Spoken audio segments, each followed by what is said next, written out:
The outpost was buried in sand and static. We hadn't had clean comms in days, just desert wind and the dull churn of generators.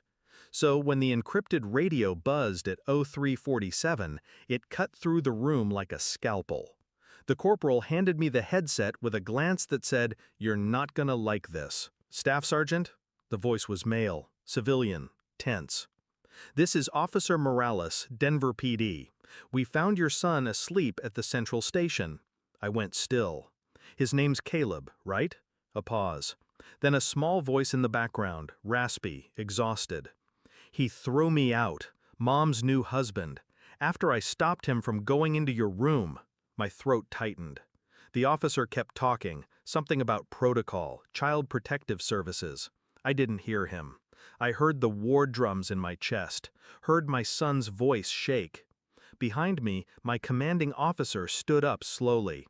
"You're going home," he said. His voice wasn't kind, it was clinical, because he knew what I would do, and what I wouldn't come back from.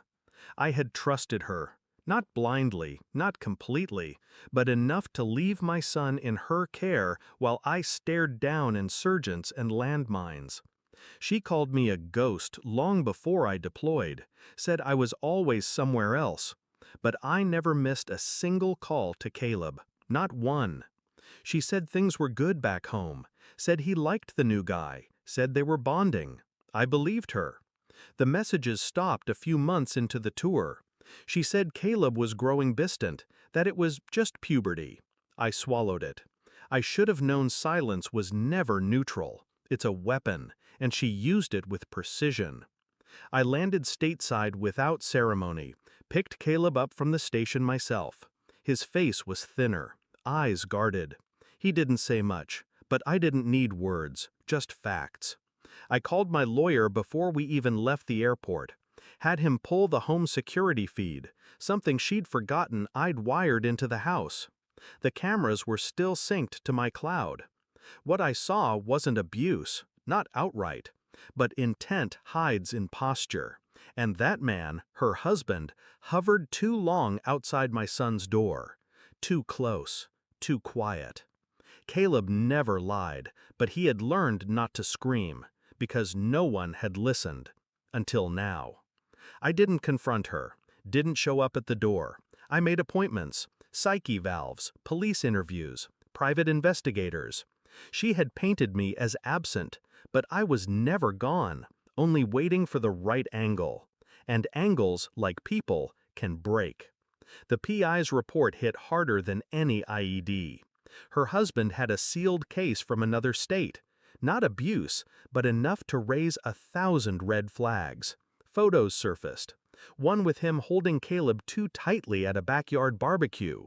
Another, security footage, showed Caleb outside the house at midnight, locked out. Her signature was on the school's emergency contact form, listing the man as primary guardian, not me. And that was the final nail.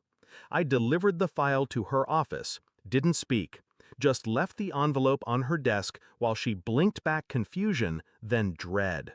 She opened it. Her mouth didn't move for 10 seconds. Then, "Where's Caleb?" "Safe." "We can explain." "You already did." I turned and walked out before her lawyer could draft the apology. Family court was silent when the footage played. Caleb testified, calm, deliberate, not coached, just ready. He told them everything. The nights he locked his door, the silence after speaking up, how she told him not to make drama. The judge didn't even look at her when he signed the custody transfer. Full, permanent. She cried, not for what she lost, but for the image she couldn't repair. I didn't speak to her once, not in the courtroom, not outside. I sent her a box later. Inside, every Father's Day card Caleb ever made, the ones she kept from me. I had scanned them all. On top was a note. "You tried to replace me. He never let you." We moved that summer, just Caleb and me. New town, new locks. He still flinches when someone raises their voice, but he sleeps through the night now. And sometimes, when he doesn't think I'm looking, He laughs like a kid again.